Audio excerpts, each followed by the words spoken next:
রান্না করে মানে সব গুছিয়ে আমি ওই জায়গায় ছাগলের খাওয়ার সময় আমি দেখেছি যে তোমার ঘরে শব্দ হয়েছে। ঘরে শব্দ হলে আমি ওই ঘরে তালা খুলে ওই জায়গায় ঘরে গিয়ে দেখি ওই জায়গায় জামা কাপড় পরে আসছে সব কিছু।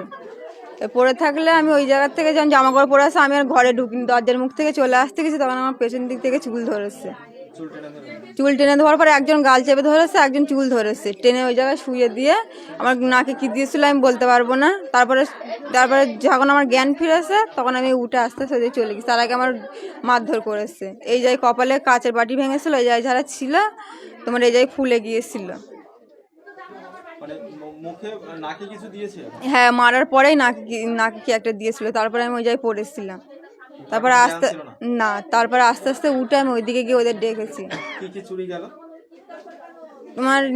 আমার কানের গিয়েছে আর পয়সা গিয়েছে, আংটিটা পেয়েছে। হ্যাঁ,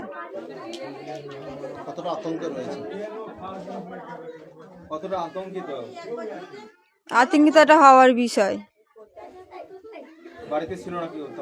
বাড়িতে কেউ ছিল না। রেশমা। বিষয়টা আমি বাজার ছিলাম, আমার দোকান আছে বাজারে।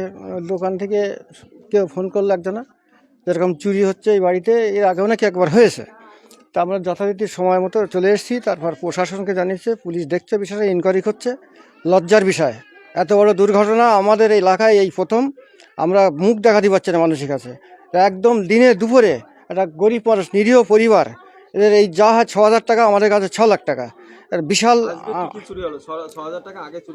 আমি ওদের কাছ থেকে যেটা শুনছি, যেরকম 6,000 টাকা নগদ, এক জোড়া কানের আর মানে আংটি একটা।